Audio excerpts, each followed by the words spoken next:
Hey, great to see you again. So, as you guys know, I absolutely love books, and I'm here with Ajit, who's written an amazing book about success. So, he's the CEO, or he was the CEO of a company I really respect called Mind Valley, which is one of the global leaders in online education and personal excellence, which is obviously a huge focus of my studies. As you guys know, I study billionaires every week, so it's a huge focus point to me. And you guys also have an affiliate program, and you guys pay out hundreds of thousands of dollars to affiliates each month. So, but we're here to talk about his book, Live Big. So, how would you sum this book up first in a sentence? So I would say Live Big is about having a life of choice. It's about being able to grow your companies and live a big life at the same time. Being able to have the choice of saying, what do you want in your daily life? How do you want to show up? How much you want to work, how much you don't want to work, but still be able to make the money and grow your businesses in a way which satisfies your materialistic needs that you might have. So just that balance of saying, hey, you don't have to work your ass off. Sorry, you don't have to work. So just to be You said the A word. No, it's fine. So- It's fine. I so swear that- like a sailor. Oh, okay, then it's fine. I don't know if I can do that. So not to work so hard that you are just absolutely forgetting about everything else that life has to offer, and being able to really live your passion, not only in context of business, but also in context of life. There is relationships, there's health, there's well-being, there's spirituality. To be able to tap into all of that and still be able to grow your companies and still be able to make money.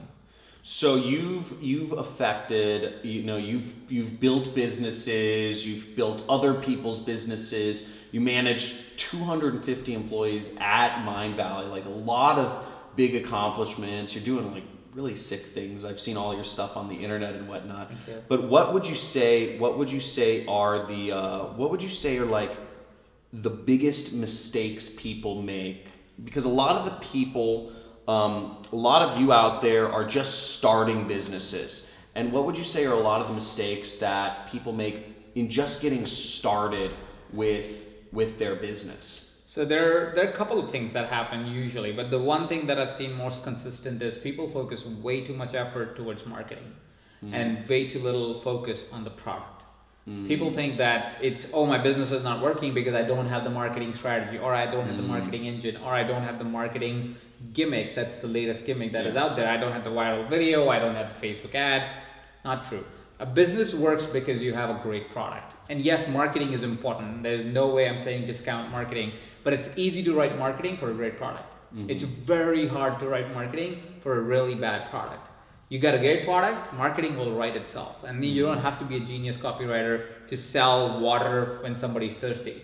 It's a great product at the right place at the right time. Yeah. And that's what people confuse, but they think, no, they need to come up with some fancy copy to sell water when it's already a desert in the middle of the desert, right? You don't need all of that. You worry about your product and make sure that the delivery of the product is good and people are having great experience and they get to transform their lives if that's the type of product it is, or at least have a great experience with the product and get the result that you promised. If people will have that, marketing will write itself and your business will grow. Dude, I'm so on point with that, because for me, even though I have a large affiliate program for my own personal product, and what I focused on is I said, hell, I want to focus on creating the best training course possible. Even though my course is about marketing, I have affiliates market for me, which is funny because I'm just like, how do I create the best training product? I like online education. I think it's really cool. That's why I'm super excited. I'm a huge reader. And what would you say is a tip for people just looking to, like, people who are out there looking to just make money, who have tried a number of things and are just looking to make money? What advice would you give to somebody who's tried business after business? Because there are a lot of people out there who are stuck in this place where I see them, 1 month they're starting a drop shipping business on Shopify. The next month they're, starting an Amazon FBA business, and the next month, maybe they're looking at, me and they're saying, oh, John teaches people how to do affiliate marketing. Let me teach that. Yeah. And so what advice do you give people who are like, who are just trying to make some like really money? Because I know you focus on mindset a lot in here, but I want to hear what your advice for these people are. So there is a chapter in the book that literally the title of the chapter is money. It's a dollar sign. That's literally the chapter title. It's like, because there is no way I can discount the power of money. This is business. Business is, you make transactions. You can do whatever with that transaction. You can keep it, you can spend it again, you can do whatever with it, but business is transaction. There is no two ways about it. So let's just make sure that we all agree that we gotta make money.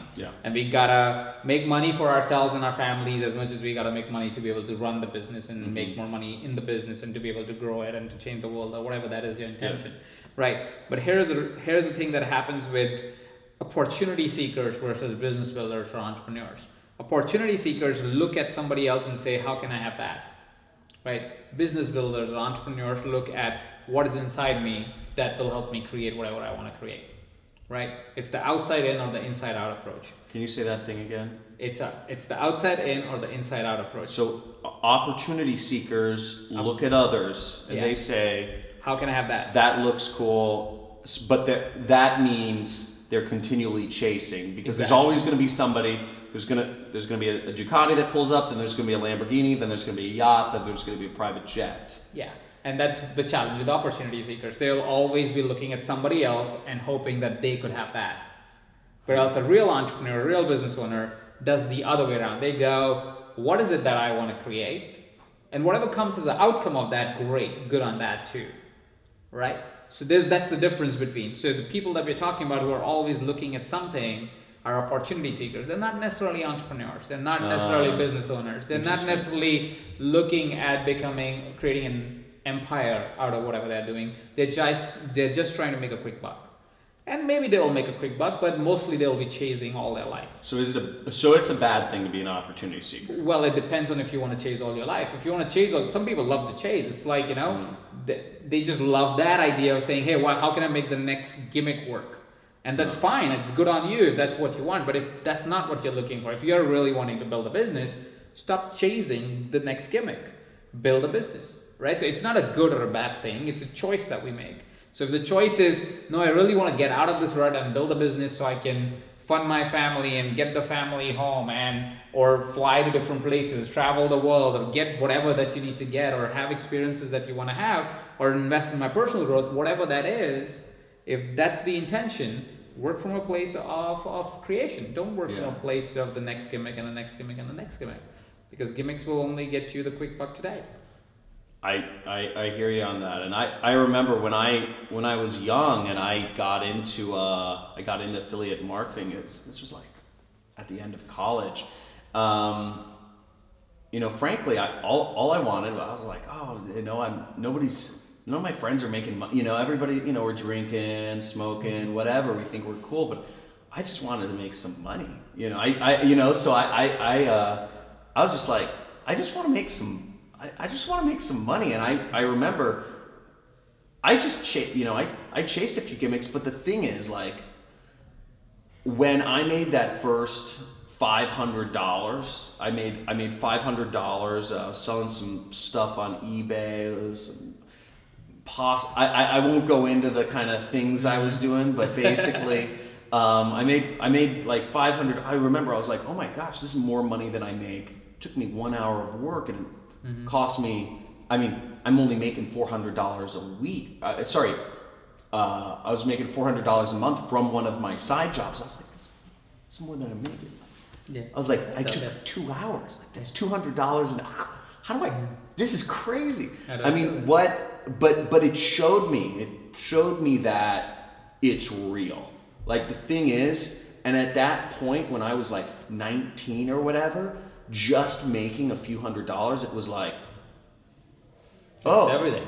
This is everything. Yeah. It isn't fake money. It's real. Yeah. It's real. And it took me. I remember it took me time before I got to the point where I'm at. It probably was like 2 years ago, around the time I got married.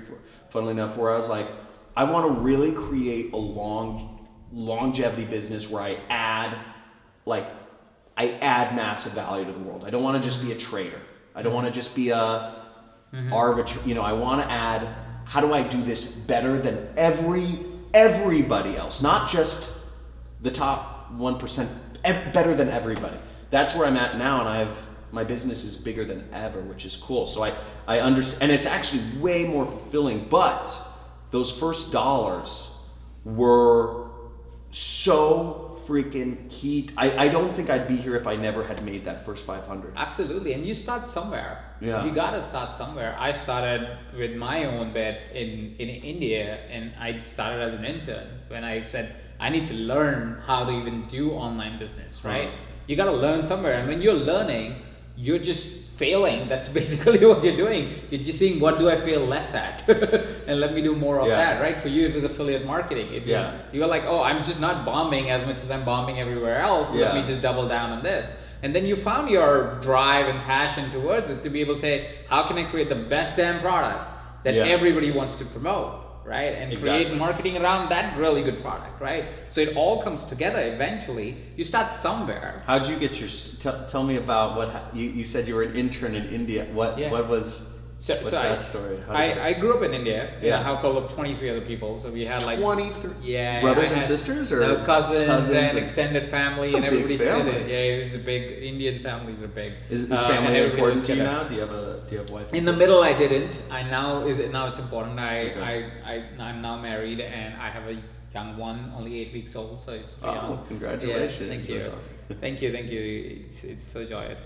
But yeah, so that's where I grew up, and as I was growing up, of course, abundance was number one priority. When somebody grows up in that kind of setup, it's like, I gotta make money. Would you consider yourself wealthy growing up? Were you like Brahmin, or were you like middle, or like lower? Oh, the class wise? Yeah. No, I mean, we were class wise. And caste system is terrible in India, and we don't really follow. I don't know too much about it, but I know there's like Brahmin, and then there's like the street sweepers, and then there's the middle people. Like... No, caste-wise I was okay. Okay. I don't want to still segregate it, because that's actually a big trigger for us. For me at least, because I think it's unfair to society. So I don't want to get there, but we were not rich. Let's just say it that way. We were just getting by. We were not completely broke, but we were not super. There wasn't pure abundance. Yeah, I didn't have a room. Let's just say it that way. I didn't have a room. My playroom was my study room, was the guest room, was every room, right? So that kind of defines how we were. And so I grew up in that reality, and so money became a very big priority in my life, and I needed to make money, and I needed to get out of the place I grew up in, and that got me initially to be somebody who would take a lot of risks in life really early on, like when I was in my teens. When did you start working? I started, my first job was when I was 17. Okay. In India, that's early. I know here you start taking jobs in like 14, 15, I think. But in India, if you take a job at 17, your house must be in danger. That's how people would say. Oh, really? Like your family can't feed you while you're working, right? So that was a big deal for you to... It was a big deal for me to actually step out and say, no, I'm going to make my own money. Interesting. We were not talking about it that much at the time, but I got started because I was just not sure what I wanted to do at the time. Got introduced and joined the world's largest student-run organization, and got a lot of exposure with international people from that organization, because before that I was like a frog in the well. I only knew my community. I knew what you could do in Jaipur, but that community opened me up to really seeing what's the potential around the world, and that got me excited about the world, which later on led me to do certain jobs and try business in partnership with other companies, which didn't work out. And eventually one of the people that I met in that student organization, ISEC, I was connecting with them, and they said, hey, there is this little company which is running out of a house, only 5-10 employees, small company, but these are people who used to work for ISEC as well as the student organization people. Do you want to come join them? Because I wanted to just learn digital marketing. That company was Mind Valley. No way. That was you were in... I was in Mind Valley. When it was 5 to 10 people. We were like 10 people. Yeah, it was a small company. We worked out of a bungalow. We didn't even have proper desks. Yeah, it's huge. But now we have 250 employees in the company. At that time, we were barely 20. And Vishen is like a celebrity. Like he's huge now. He is.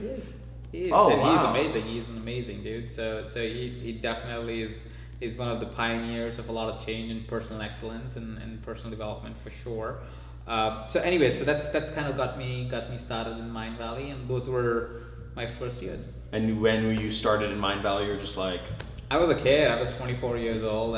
This was 2008, and wow. I was I joined the company as an intern, saying I need to learn digital marketing, and I came as an intern for a year because I wanted to learn digital marketing. But then we started companies together. We started playing together. We started building together, and that eventually I became a partner in the company and so forth. So that's cool. That's been the whole journey. Yeah. That's cool. Yeah. And what attracted you to digital marketing in the? So right before I joined Mind Valley, I was playing the role. So after my student organization run, I took a job in a media house in India, and I took a job of a salesperson because that was the thing that I could qualify for because I didn't have any degrees or anything like that, and that was something that was an offer. And I became really good at it really quickly. So the founder of the company was really impressed on what I was able to achieve in a really short span of time. And while that was happening, what I had thought was, hey, this internet thing, because internet was still new in India, is great. Let's do something here. Yeah. So I proposed it to the founder, and they said, yes, that's amazing because we also want to do something in the digital side because we know it's an up and coming thing. Why don't we invest in you and you start a company in the digital space? So I was not like it was decent investment for that size and that time. But it was like I was getting like 1%, it was one of those that you'll get like you'd be the CEO and they'll give you a percentage type of thing. So I was going to be that guy, and in the process, we ended up building a kind of a social network. And at that time, Facebook was not that big when we were starting to build it. But by the time we built it, Facebook started to come to India and became a big deal. So we were like, okay, this is not going to work out because the technology was superior. It already had traction. We had. But you saw the potential of. Yeah. So I discovered I was like, digital or online media is going to be the future. It's just too easy for people to stay connected this way. So it's gotta be. And so I said I need to do something in that. Is why I reached out to people asking if there was something available in digital media that I could try. That's huge. And what are you really trying to, what would you say is the message that you're trying to get through in your book, Live Big? So the message I'm trying to give in the book is that you don't have to work your ass off to build your company. And you can build your company by working and playing and enjoying life at the same time if you were willing to look at the same things that you've looked at with a slightly different perspective. So what I challenge in the book is perspectives. I try to have you look at the same things in a slightly or significantly different way, and I offer you research behind it. I offer you stories behind it, so you can see why the way you may be looking at certain things might be wrong or might be something that you may want to reconsider at least, because it might bring a very different outcome from what you are imagining and hoping for or getting right now. It goes all the way from how to think about products to how to think about your teams to why you have resistance towards systems or why passion's not working out for you or why purpose needs to always be further away from you and not too close to you. That is, you don't even know how powerful that is, because I mean, well, you do probably, but it's the minds I see, because I'm a teacher. I teach thousands, I talk every week to so many of my students. I teach thousands of people, and I see these patterns, and I ask people, what other businesses have you tried, or what other things have you done? And it's funny because I try not to tell people what to do. I try to have them discover it themselves, but I see these patterns all the time, and I want to take people and shake them sometimes and say, you're in a pattern, you're in a life pattern, you're just going to repeat this, it's going to happen. They're saying, because I look at my support desk and I see somebody says, I tried an Amazon business, I'm trying John's business, I don't like John's business anymore, I found about this crypto trading business, and I'm like, it doesn't matter. Like you're in a pattern. You need to break the pattern. But people get stuck in these ruts in their mind, and it's like, how do you tell somebody you're in a pattern, and if you want to be successful, you need to get, it's not the business, it's not external, like what you were saying, it's internal, it's in here. So that's really cool, and I'd love to go, there's so much more I'd love to talk to you about, and just all this other stuff, but that's the time we have for today. And I hope you guys enjoyed this. Get this book. It's amazing. It's absolutely amazing.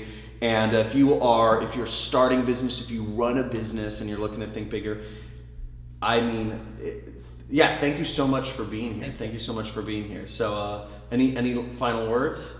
Well, my final words would be that if you feel as an entrepreneur that you don't have a choice, or you feel like you're in a rut, or you're getting redundant, or the business is not working, I invite you to know that you always have a choice. There's always a direction you can take. There's always, yes, it'll need you to maybe work a little bit differently than how you have been working, but there is a choice, and there is a direction, and there is a potential outcome that is more in alignment with you than it has ever been. So I invite you to live big, think big, and know that you have a choice. Thank you so much. Thanks, man. Have a good one. Hey, thanks for watching the video, and if you enjoyed this and you want to see more, make sure you like, you subscribe, hit that notification bell, or comment. And if you'd like to actually learn how it is I run my internet business and make piles of money like this, make sure you click the link below in the description or in the first comment, and I will show you. Peace.